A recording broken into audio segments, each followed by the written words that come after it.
Apocalipsis capítulo 17, versículos 7 al 18, es la porción de la palabra del Señor que vamos a meditar en esta tarde.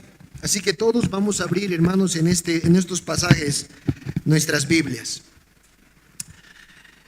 Mis hermanos, estos versículos que voy a predicarles son versículos catalogados por los estudiosos de la palabra del Señor como los versículos más difíciles del libro de Apocalipsis, hermanos. Es un reto de interpretación, un esfuerzo grandísimo, hermanos, el que hice para poder entender y comprender estos versículos.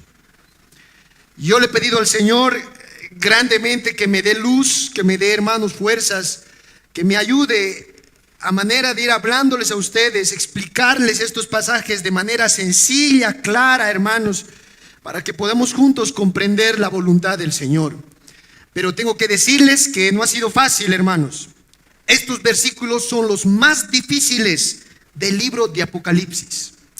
Pero vamos a pedir la ayuda del Espíritu Santo, que nos hable, hermanos, a nuestros corazones. Amén. Voy a hacer una breve oración, hermanos, por la palabra y los versículos que van a ser expuestas. Inclinemos nuestros rostros brevemente al Señor, hermanos. Padre Santo, me uno, Señor, a la oración de mi hermano Ramiro, por tu siervo, Señor, por tu pueblo. Ayúdanos, Padre, en este momento. Con temor y temblor, con reverencia, nos acercamos delante de tu palabra. Somos, Señor, incapaces e inútiles de poder entender este magnífico libro. Necesitamos de tu ayuda, Señor, tu Espíritu Santo en este momento. Unge al predicador, Padre. Habla, Señor, a través de mis labios a tu pueblo y muéstrales tu voluntad. Que estos pasajes que parecen tan oscuros, a medida que vaya predicando, Señor, se vuelvan claros al entendimiento de tu pueblo. Solo esto te pido, Padre, para la gloria de tu nombre, el honor de tu Hijo Jesucristo y la expansión de tu evangelio en esta tierra. Amén y amén.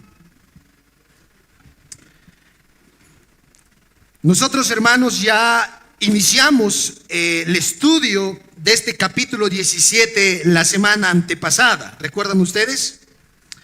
Y en el inicio, hermanos, del estudio de este capítulo 17, dijimos que este capítulo 17 pertenece a la sexta visión de esas 7 visiones que el Señor le dio al apóstol Juan.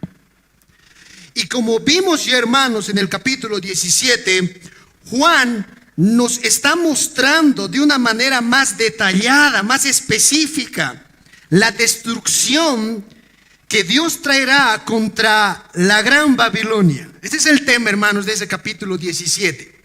La Gran Babilonia y su destrucción. En los primeros 6 versículos del capítulo 17, Juan nos introdujo presentándonos la figura de una gran ramera. ¿Recuerdan, hermanos, todo eso? Nosotros ya hablamos de eso en el capítulo 17, los primeros 6 versículos. Esa gran ramera del versículo 1 del capítulo 17 no es cualquier mujer, hermanos. No es cualquier ramera la que se nos está presentando. Según el verso 5, se trata de la madre de las rameras. De las rameras de entre las rameras. Así es como dice el versículo 5, leamos la palabra del Señor. Dice que ella tenía un nombre escrito, un misterio, Babilonia la Grande, la madre de las rameras y de las abominaciones de la tierra. Esta gran ramera, hermanos, es la originadora de toda la maldad y las inmundicias que ha existido en este mundo. Ella es la madre de las concupiscencias, de la mundanalidad. Y lamentablemente Juan nos mostró, hermanos, de una manera clara que los moradores de esta tierra, los habitantes de este mundo y aún los gobernantes, los reyes, los presidentes, los ministros, se han metido con esta gran ramera, han fornicado con esta prostituta. En el versículo 2, leamos del capítulo 17, Juan nos dijo estas palabras, con la cual, hablando de la ramera, han fornicado los reyes de la tierra y los moradores de la tierra se han embriagado con el vino de su fornicación. Esta gran ramera, hermanos, dice Juan, ha sido tan seductora para con los habitantes de este mundo que les ha hecho embriagar con el vino de su fornicación. Ella es una prostituta, es una ramera, atractiva por fuera, dice Juan, se ve bonita por fuera, se ve una mujer aparentemente hermosa por fuera, adornada de oro, según el versículo 4. Se viste de púrpura, de escarlata. Parece una ramera amigable, abrazadora. Pero no se dejen engañar, dijo Juan. Esta ramera esconde el veneno más maldito en este mundo dentro de la copa que ella lleva. Su copa con la que ella hace beber a los habitantes de esta tierra es de oro por fuera, pero por dentro está lleno de abominaciones y de inmundicias. Leamos por favor, hermanos, el versículo 4. Dice la palabra del Señor, el capítulo 17. Y la mujer estaba vestida de púrpura y escarlata y adornada de oro, de piedras preciosas y de perlas, y tenía en la mano un cáliz de oro. ¿Se dan cuenta? Una copa de oro. Por fuera era de oro. Pero dice el verso 4 que estaba lleno esa copa de abominaciones y de la inmundicia de su fornicación. Parece buena, parece atractiva, su copa es de oro, pero no es así. Ella es venenosa, ella es mala. Dentro de su copa, dice, está llena esa copa de veneno, de inmundicia y de las abominaciones de su fornicación. Hermanos, ¿de quién estamos hablando? ¿Quién es la gran ramera del Apocalipsis? ¿Recuerdan? Nosotros ya identificamos. No se trata de la Iglesia Católica Romana, como algunas iglesias predican. No se trata, hermanos, de ninguna cantante, como Madonna y otras a quienes han asociado esta gran ramera. ¿Quién es esta gran ramera? Esta gran ramera, hermanos, es Babilonia la Grande. Babilonia la Grande es la gran ramera del Apocalipsis. Pero tú te preguntarás, pastor, pero a ver un momento, por favor. Babilonia, esta nación, ya no existe ahora. ¿De qué está hablando la Escritura entonces? Hermanos, la nación de Babilonia fue destruida en el año 90 después de Cristo. Actualmente no existe un país o una nación que se llame Babilonia. ¿De qué está hablando el Espíritu Santo en estos pasajes? Si bien es cierto, mis hermanos, que Babilonia no existe actualmente, lo que sí existe de Babilonia, hermanos, es su sistema mundano y carnal. Esta nación en el Antiguo Testamento se ha caracterizado por ser una nación corrompida y que le gusta corromper a las naciones. Una nación mundana, carnal. Así era la nación de Babilonia. ¿Se acuerdan? Su monarca Nabucodonosor, el hombre descrito en el Antiguo Testamento, fue uno de los emperadores de Babilonia. Esta nación, hermanos, era mundanal, era una nación opositora a los valores de Cristo. Por lo que cuando hablamos de Babilonia, estamos hablando, hermanos, de ese sistema mundano y carnal que ha permeado este mundo. En sencillas palabras, hermanos, Babilonia es el mundo. La gran ramera de Apocalipsis es la mundanalidad. Simplemente lo que está haciendo Apocalipsis es personificar esta mundanalidad a través de esta prostituta, de esta gran ramera. Ahora, hermanos, en el tiempo que me queda ahora de exposición, en los versículos 7 al 15 vamos a ver dos cosas más acerca de esta gran ramera. Número 1, el Señor nos va a ayudar a descubrir al promotor de la gran ramera. Ese es el primer encabezado, hermanos. El promotor. ¿Quién promueve a esta gran ramera? ¿Quién está detrás de esta prostituta?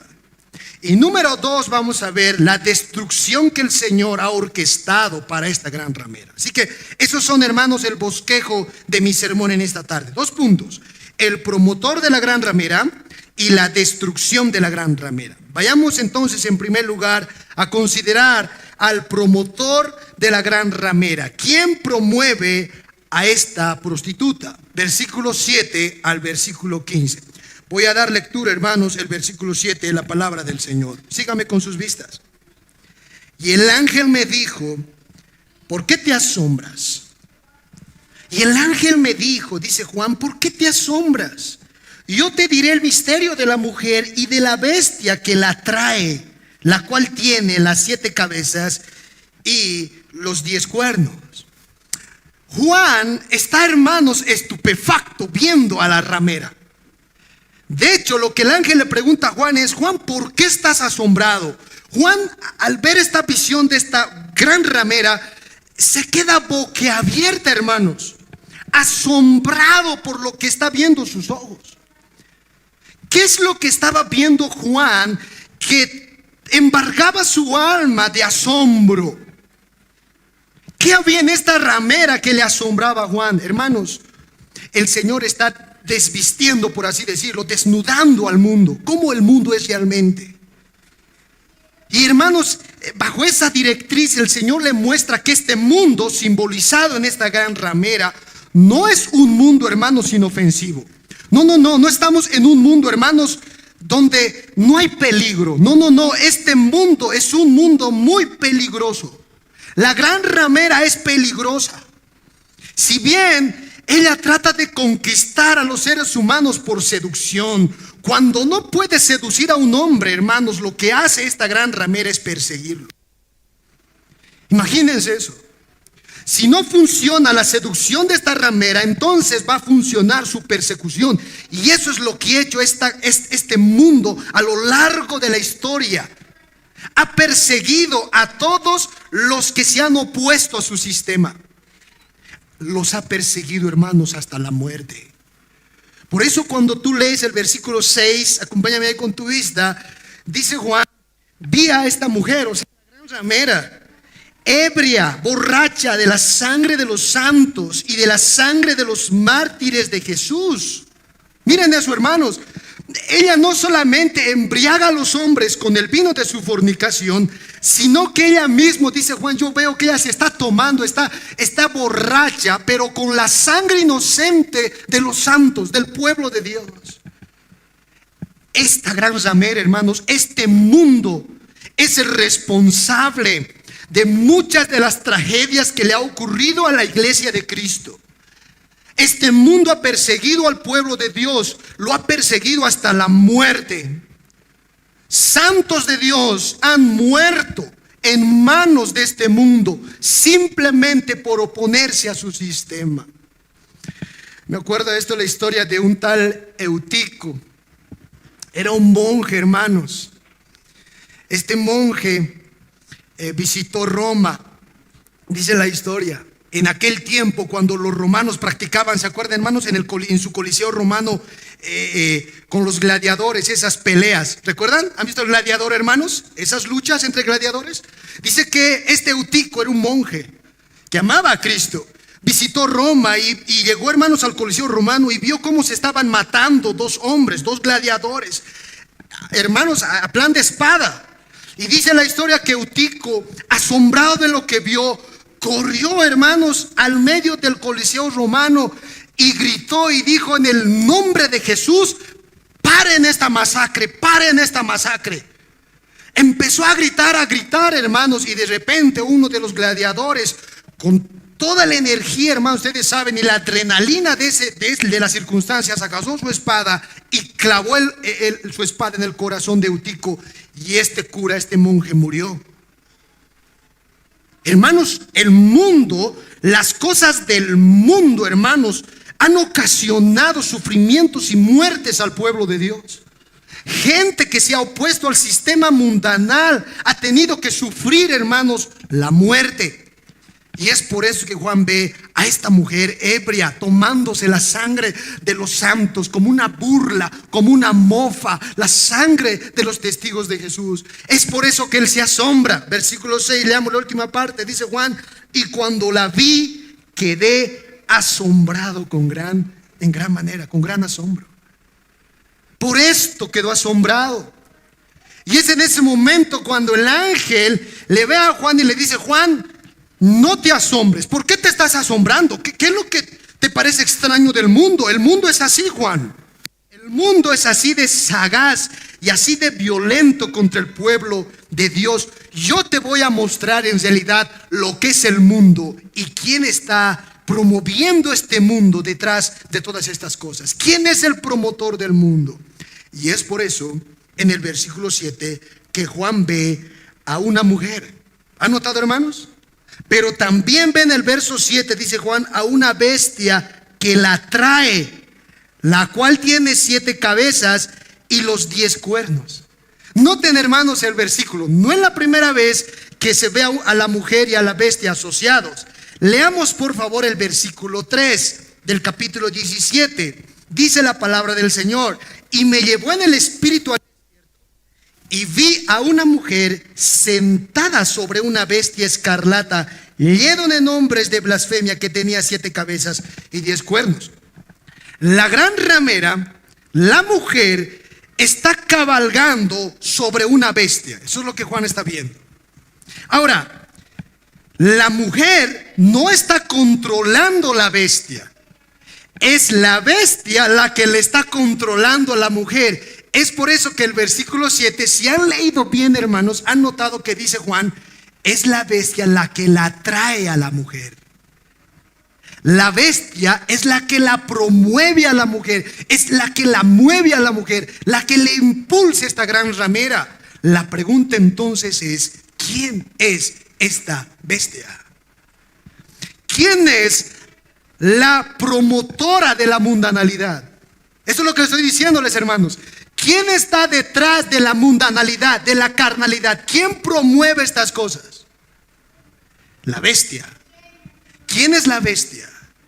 Esta bestia, hermanos, según su descripción, tiene 7 cabezas y 10 cuernos.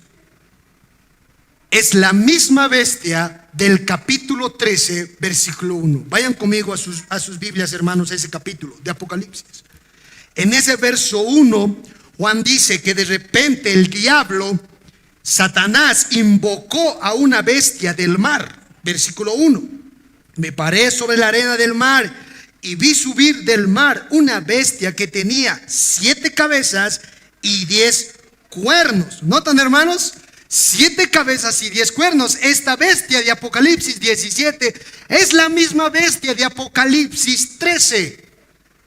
¿Quién era la bestia de Apocalipsis 13, hermanos? ¿Quién es esta bestia que salió del mar, que tenía 7 cabezas y 10 cuernos? ¿A quién describió Juan en ese capítulo? La bestia, hermanos, que sube del mar, ya hablamos de esto, simboliza y representa a todos los gobiernos, imperios que se han opuesto a la voluntad de Dios. Hermanos, la bestia que sale del mar es ese sistema político que los imperios, los gobernantes, el Estado ha estado usando para ir en contra de los valores de Dios. Por eso dice, por ejemplo, el capítulo 13, el versículo 2, que a esta bestia se le dio gran poder. Dice el versículo 2, se le dio gran poder, un trono y grande autoridad. La última parte, se trata de gobiernos, se trata de estados, un sistema político que está yendo en contra de Dios. Y saben, hermanos, es esta bestia, es el Estado, el gobierno opositor a Dios que promueve la mundanalidad. Eso es lo que nos está mostrando la palabra del Señor. La bestia, el mundo, la mundanalidad está sentada, está cabalgando sobre esos gobiernos, estados, políticos que están yendo en contra de la palabra del Señor. Allá sí, hermanos, de nosotros, hablando de senadores, diputados, gobernantes, hay gente, hermanos, en la que está en sus manos el hacer bien y el hacer mal a la sociedad. Son los gobiernos, hermanos, los que pueden frenar la maldad en algún sentido y pueden promoverla. Está en sus manos el castigar al malo y premiar al bueno. Hay una armonía, hay un compañerismo entre la gran ramera con esta bestia. En otras palabras, hay un compañerismo entre la mundanalidad y el sistema político anti Dios que ha permeado a lo largo de la humanidad. Eso es lo que nos está mostrando la palabra del Señor. Y saben, hermanos, es interesante cómo esta bestia, cómo este sistema político anti Dios ha ido manejándose a lo largo de la historia del hombre. En ocasiones este sistema político anti Dios parecía muerto, pero luego revivía. Parecía acabado, pero luego resurgía. Por eso dice el versículo 8, leamos la palabra del Señor ahí, hermanos. La bestia que has visto era y no es, y está para subir del abismo e ir a perdición. Y los moradores de la tierra, aquellos cuyos nombres no están escritos desde la fundación del mundo en el libro de la vida, se asombran viendo la bestia que era y no es y será. Notan, esta bestia era y no es, volvió a ser. En otras palabras, parece que muere, pero vuelve a resurgir. Así es como ha estado operando en este mundo. En el Antiguo Testamento comenzó todo, hermanos, con la torre de Babel. ¿Se acuerdan? La torre de Babel, y con el gran Nimrod. Parecía que la torre de Babel estaba surgiendo, pero de repente no fue. Después vino Egipto y parecía que Egipto estaba surgiendo ese imperio, ese gobierno, pero tampoco fue. Luego vino Asiria, luego vino Persia, luego vino Grecia con Alejandro Magno, hermanos, y trató de hacerse un imperio grande oponiéndose a Dios, pero no fue. Y así sucesivamente, hermanos, estos gobiernos, este sistema político anti Dios ha estado tratando de levantar la cabeza en ocasiones y surgir, pero ha sido derrotado, pero vuelve a surgir. Por eso dice el verso 8, no es, y está para subir del abismo, y está para ir a la perdición. Ese es el sistema de esta bestia. Pero lamentablemente, los moradores de la tierra, los habitantes, cuando ven estos gobiernos, cuando ven este sistema político anti Dios morir y resurgir, parece que se está acabando, pero vuelve a resurgir este gobierno.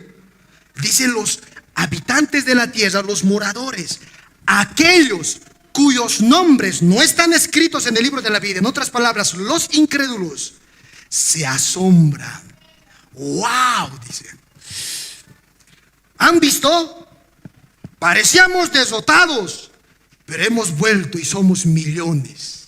Así se asombra. ¡Wow! Nadie podrá contra nosotros. ¿Quién contra nuestra bestia? ¿Recuerdan Apocalipsis capítulo 13? Juan nos dijo, eso dicen los moradores, los incrédulos. Parece que muere el gobierno, parece que muere ese partido político, pero surge otra vez. Y los moradores de la tierra se asombran. ¡Wow! ¡Qué poder! Nadie nos vencerá. ¿Saben, hermanos? Esa es la característica del mundo. El mundo adora al Estado. El mundo adora a la bestia. Adora al gobierno anti Dios. Los moradores de la tierra se asombran de su gobierno. Se asombran, se maravillan. ¿Quién contra nosotros? Pero los hijos de Dios no. El Señor nos está dejando estas palabras, hermanos, para que de una vez y por todas nosotros entendamos que el Estado, el gobierno no es Dios. No es Dios. El único Dios verdadero y el único reino y gobierno en este mundo sobre el cual debe depositarse la esperanza del pueblo de Dios es el reino de Dios, es el gobierno de Dios, no el Estado de este mundo. ¿Saben, hermanos? Esto, cuando meditaba en estas palabras, recordaba cuando estábamos en épocas de conflicto en nuestro país. Y en esas épocas de conflicto recordaba, hermanos, al expresidente Evo Morales, y cito sus palabras. Él decía: está bien, me están votando, está bien, pero volveremos y seremos millones. Así fueron sus palabras exactas. Me voy, pero volveré y seremos millones. Ahora, hermanos, en las redes sociales, en Facebook, en todas estas cosas, hermanos, se veía la gente incrédula, ¿no? Cuando parecía que se estaba derrotando este imperio, este Estado. La gente mundana, hermanos, estaba dolida, estaba rota. Ahora, ¿qué va a hacer de nosotros? Y entra a la derecha y decía muchas cosas, la gente incrédula. Pero me sorprendió, hermanos, ver que ese mismo dolor tenía la gente cristiana, la gente que aparentemente profesa cristianismo. En las redes sociales veía ese mismo dolor, como si el gobierno fuese nuestro Dios. Ay, pero ahora, ¿qué va a pasar de nosotros? ¿Cómo va a ser? Como si la iglesia estuviese desamparada. Pero más sorprendente fue, hermanos, cuando el mismo partido político de izquierda, el socialismo del MAS, entró otra vez al gobierno. Y saben, hermanos, parecía que estaba muriéndose, parecía que se estaba, no, de verdad, muriendo, pero se surgió otra vez, ¡blum!, volvió otra vez a la cabeza. Y hermanos, yo dije, normal, la gente incrédula, esa misma gente que parecía morirse, hermanos, la misma gente decía, wow, en las redes sociales, ¿han visto? Somos millones. Yo veía, hermanos, twitters, ¿no?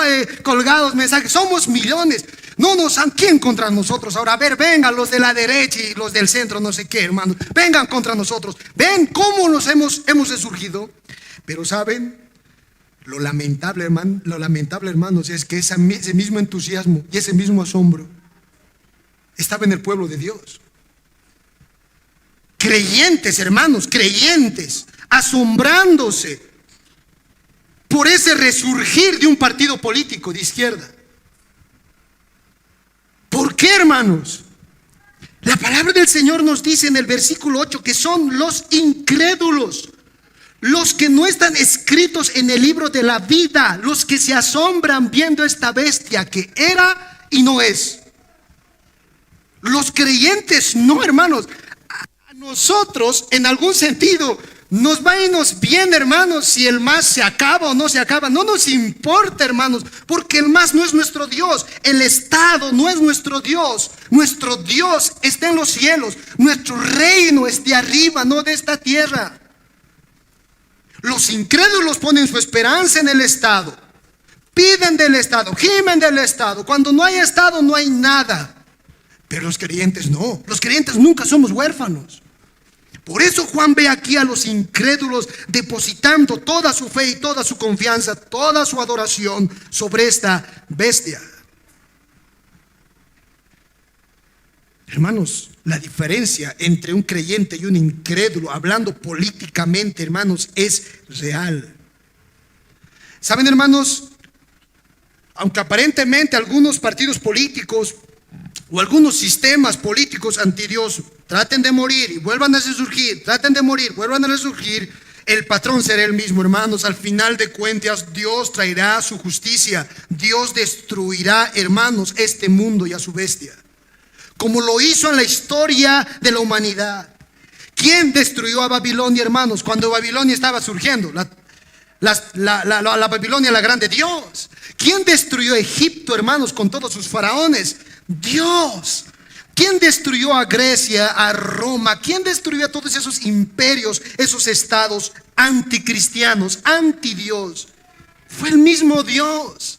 Y así también, hermanos, un día Dios destruirá a todo gobierno, a todo sistema político que se ha opuesto a su voluntad y a sus estándares. Por eso dice el verso 8, leamos otra vez, que esta bestia era y no es, está para subir del abismo, pero su fin siempre será perdición, perdición, destrucción. Así que, hermanos, nosotros ya detectamos quién es la promotora, o por así decirlo, sobre quién está cabalgando la mundanalidad. Es sobre esta bestia. Repito otra vez, que representa todo ese sistema político, gubernamental, imperio que se opone a la voluntad de nuestro Dios. Ahora, hermanos, en el versículo 9 al 12, leamos la palabra del Señor. Se nos revela qué significan esas 7 cabezas y esos 10 cuernos que tenía esta bestia. Leamos, por favor. Dice la palabra del Señor: esto para la mente que tenga sabiduría. Las 7 cabezas, 7 montes sobre las cuales se sientan la mujer. Y son 7 reyes. 5 de ellos han caído, uno es y el otro aún no ha venido. Y cuando venga es necesario que dure breve tiempo. La bestia que era y no es también el octavo. Y es de entre los 7 y va a la perdición. Y los 10 cuernos que has visto son 10 reyes que aún no han recibido reino, pero por una hora recibirán autoridad como reyes juntamente con la bestia. Ahora, uno hermanos, cuando lee eso dice, pero ¿cómo así? No entiendo nada. ¿Qué cosa está diciendo el texto? El texto, hermano, nos está mostrando, recuerda, es una bestia, simbólicamente.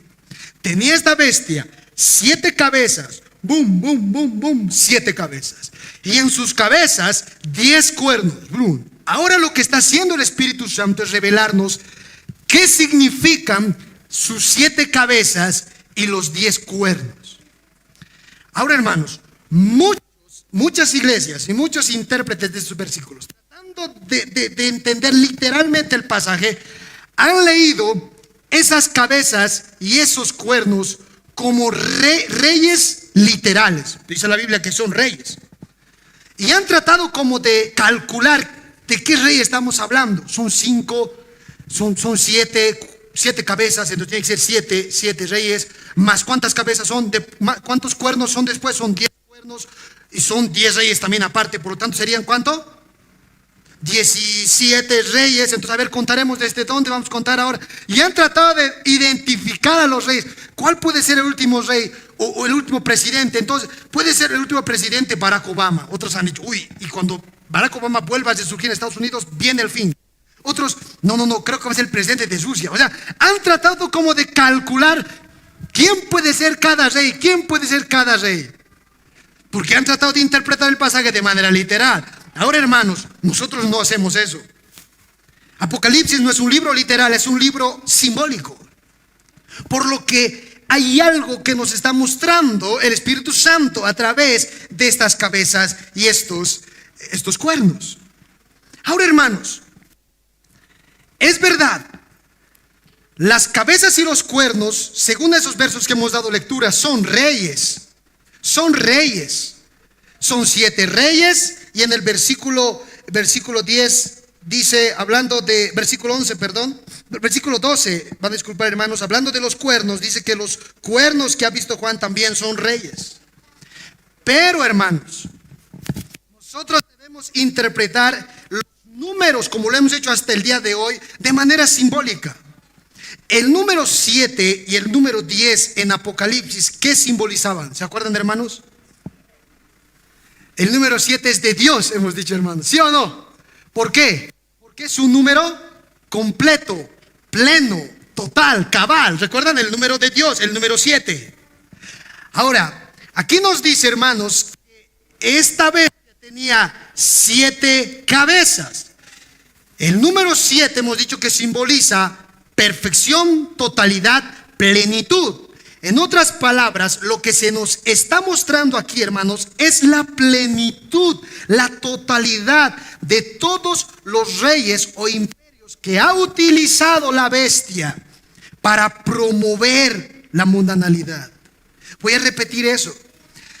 Las 7 cabezas, hermanos, simbolizan la totalidad de los poderes que la bestia ha usado a lo largo de la historia para promover la mundanalidad, para promover a la gran ramera.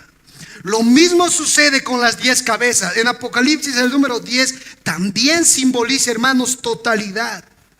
Lo único que el Señor nos está mostrando aquí es, por así decirlo, que la bestia ha estado usando y quiere usar a lo largo de la historia del hombre todos los poderes, la plenitud de los poderes, reinos, reyes, imperios, para promover la mundanalidad e ir en contra de Dios.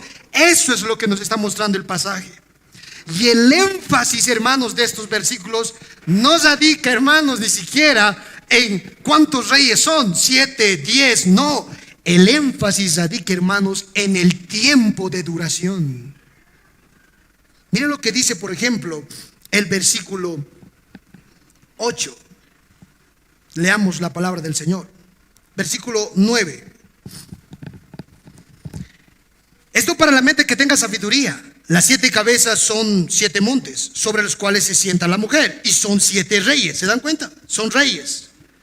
5 de ellos Han caído. ¿Cuánto falta? 2. Uno es el que está ahora y el otro aún no ha venido. Y cuando venga es necesario que dure breve tiempo. ¿Se dan cuenta? Es como esto, hermanos. Voy a parafrasear esto. ¿Cómo entendía la audiencia de Juan en aquel tiempo? Hermanos, ya 5 imperios han caído. 5 sistemas políticos anticristianos han caído, hermanos. El que tenemos ahora es el 6º. Falta un breve tiempo para que llegue el 7º imperio. En otras palabras, falta un breve tiempo para que llegue el último ataque al cristianismo. Y ahí viene el Señor. Falta poco, es un breve tiempo nada más. Lo que el Señor está diciendo es: no pierdan la esperanza. Ya está pronto a llegar el fin. 5 reinos han caído, en otras palabras, y han sido derrotados 5 imperios. El que tenemos ahora es el 6º. Estamos ahora en un sistema anticristiano, políticamente hablando. Solo falta uno, es por un breve de tiempo. Ya está cerca la venida del Señor. Lo mismo dice el texto para hablar de los cuernos, versículo 12. Los 10 cuernos que has visto son 10 reyes que aún no han recibido reino, pero aún una hora recibirán autoridad como reyes juntamente con la bestia. Una hora nada más falta, lo que está diciendo. Una hora nada más recibirán su poder, harán estragos en este mundo, pero es una hora, 60 minutos. Hermanos, no es literal, obviamente. Lo que está haciendo el Señor es decir al pueblo de Dios: no se desesperen. Estamos viviendo bajo una bestia maligna, comandando, llevando a cabo la mundanalidad. Pero falta poco. Falta simplemente ya una cabeza que sea rota. Falta simplemente ya por una hora que gobiernen y nada más, que hagan sus estragos. Y después viene el fin, termina todo. El pueblo del Señor en aquel tiempo entendió, hermanos, estas palabras. Ya viene el Señor, ya falta poco. Ese es el énfasis, hermanos, de esos versículos. Ya está cerca el fin. Inmediatamente, hermanos, Juan, después de haber recibido esta visión, es trasladado, es transportado al momento del fin de los tiempos. Y en el versículo 13 al versículo 14 leamos: Juan ve, hermanos, cómo acabará todo este conflicto. Versículo 13 dice la palabra del Señor: estos tienen un mismo propósito, entregar su poder y su autoridad a la bestia. Pelearán contra el Cordero y el Cordero los vencerá, porque Él es Señor de señores y Rey de reyes, y los que están con Él son llamados y elegidos y fieles. La oposición a Dios contra su pueblo se intensificará. Literalmente el pasaje lo que está mostrándonos es que todas estas cabezas y estos cuernos habían dado poder a la bestia. La maldad se intensificará de tal manera que llegará un momento donde, hermanos, la bestia, liderada por el dragón, el mismo diablo, cabalgando con esta gran ramera, harán una gran batalla contra el Cordero. Lo que Juan ve. Así es como termina, hermanos, la lucha contra la bestia, contra todo este sistema político anti Dios. Una batalla, una guerra entre la bestia, Satanás, los demonios, todos unidos contra uno solo, contra el Cordero.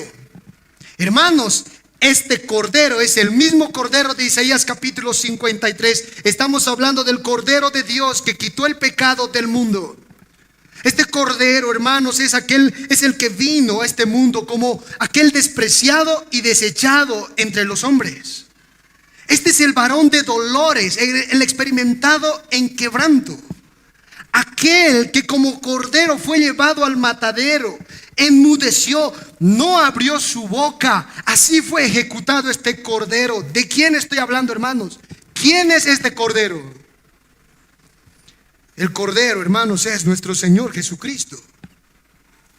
Sí, es verdad, niños que están aquí, Cristo es un cordero, pero el mismo cordero en algún sentido es un león. ¿Recuerdan, hermanos? Apocalipsis capítulo 5, el león de la tribu de Judá.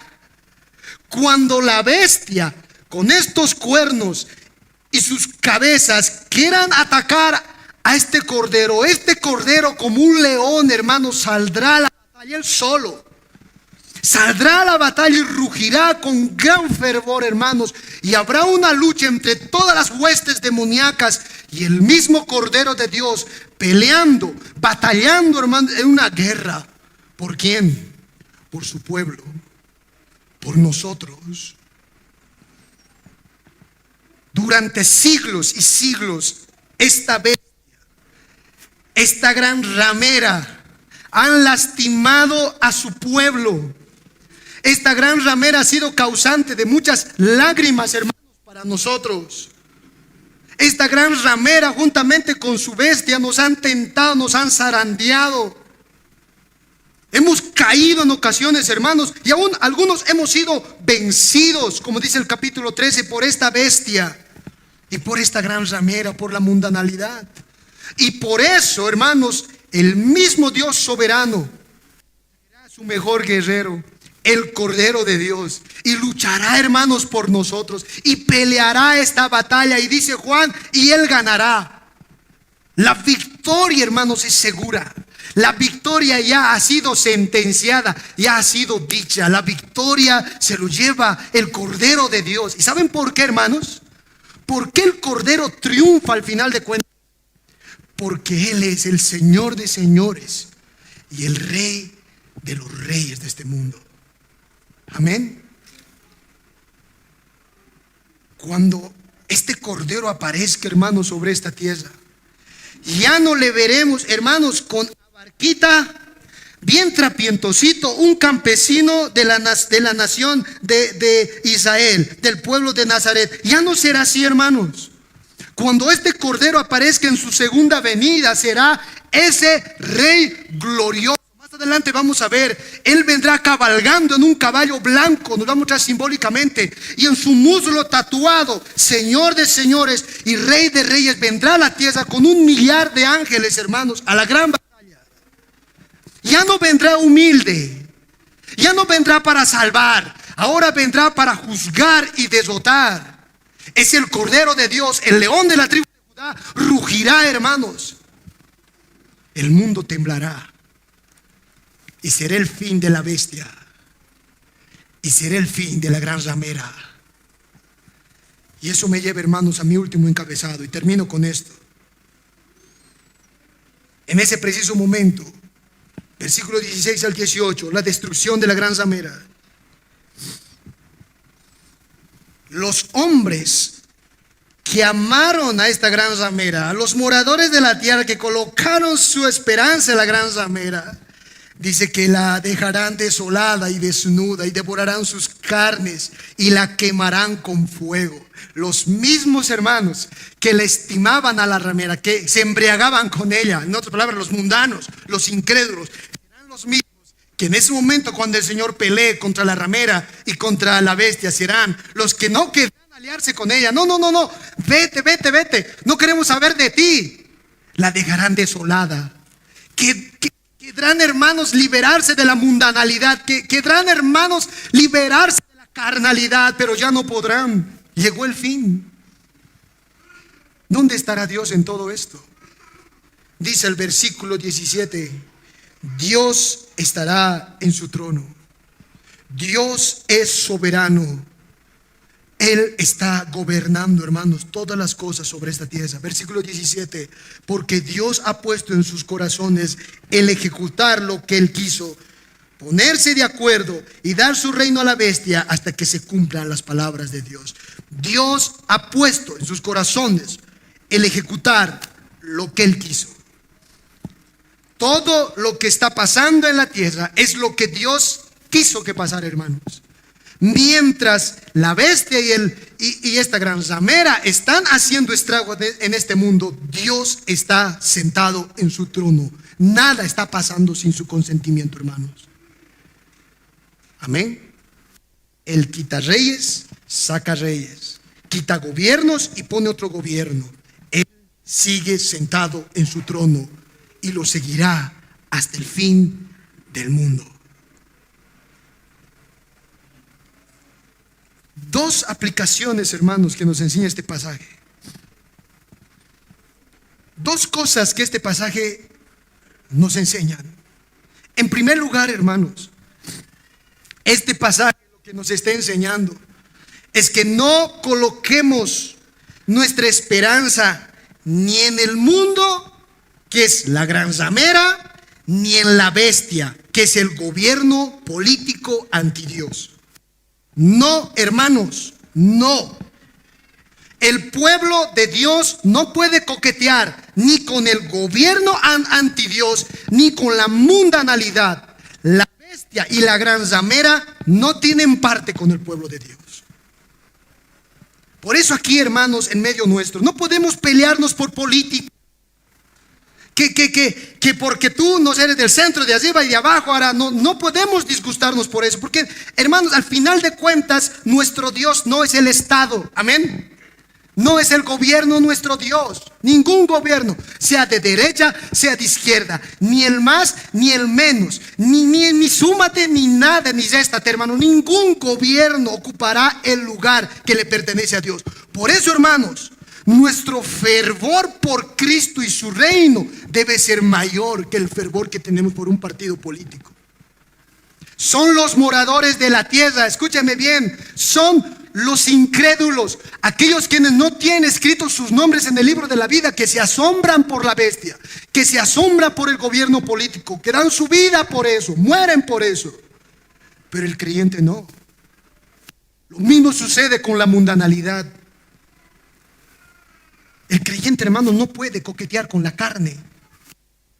No puede. Porque no le conviene. No es de nosotros, hermanos. Aunque la carne, la mundanalidad de esta prostituta es atractiva, nosotros tenemos que ser fuertes, hermanos. Recuerden quiénes somos. Somos los llamados, los escogidos de Dios. Y por último, hermanos, quiero hacerles una pregunta troncal, hermanos. Y quiero que se vayan con esta pregunta a casa y mediten cuando lleguen allá. Hermanos, hermano y hermana, ¿de dónde eres? Parece una pregunta simple. ¿De dónde eres? ¿Somos de este mundo o somos del reino de Dios? ¿A dónde pertenecemos? ¿A la gran ramera o a la iglesia de Cristo? ¿A la Babilonia la grande o a Jerusalén la celestial? ¿De dónde somos? Hermano, hermana, jóvenes que estamos aquí, adolescentes, escúchame muy bien. ¿Saben cómo detectamos de dónde es una persona? En la forma como habla, en la forma como piensa. Y cuando fui a Colombia, yo hablaba diferente y pensaba diferente. De los colombianos, su pensamiento, hablando de la comida, hermanos, es pues, por ejemplo, mi esposo vive en el oriente, yuca y plátano, plátano verde en la sopa. Pero mi pensamiento como boliviano de la sopa, ¿cuál es? No, papita, como plátano, nunca plátano, ¿cómo la sabe ver? Papita, chuñito, sabroso, rico. Mi forma de hablar, el colombiano habla diferente, y su bacano y no sé qué. Y yo hablo, hermano, no, en ay, así como decimos, no, aycito, a la vueltita. Así hablamos nosotros como bolivianos. Es diferente. El creyente y el incrédulo, hermano, se ven, se notan cómo piensan y cómo hablan. Me encanta ver el Facebook, hermanos, porque ahí puedo yo ver qué cosas son, de dónde somos. Hay personas que vienen a la iglesia, hermanos, están en medio nuestro, pero lo que piensan y hablan en redes sociales, hermanos, no es nada de Dios. No hay reino de Dios, no hay Cristo. Si un incrédulo, alguien que no conoce, vería tu Facebook y todos tus estados, lo que publicas, uno diría, oye, este no parece ni creyente, oye. ¿Qué publicas en el Face, hermanos? Yo te pregunto, ¿qué publicas? ¿Qué quieres que el mundo vea en ti? Algunos publican, hermanos, ropa y ropa. No digo que la ropa esté mala, pero una obsesión por la ropa. Otros por el dinero, otros por otra cosa, hermanos, por el camión y muchas otras cosas. Y una obsesión por eso. Somos hijos de luz, somos hijos del reino. Queremos que Cristo alumbre al incrédulo, que Cristo brille, hermanos, en este mundo. Pues publiquemos, hagamos de nuestros labios y nuestros pensamientos una luz de Cristo. ¿Qué hablas, joven? Cuando estás con tu amigo, con tu cuate. Hermano, ¿qué hablas cuando estás con tu amigo? ¿De qué hablas cuando estás en el viaje con tu amigo, hermanos, que viajamos? ¿Qué hablas? ¿Qué escucha de ti tu amigo incrédulo? ¿De la bestia? ¿De la gran zamera? Eso es lo que él va a hablar. Pero tú tienes que hablar como hijo de Dios, porque tú eres de Dios, eres de la Jerusalén celestial, eres de Cristo. Hermanos, la forma en la que hablamos y la forma en la que pensamos dice mucho de dónde somos, dice mucho de dónde pertenecemos. Nunca te olvides de eso.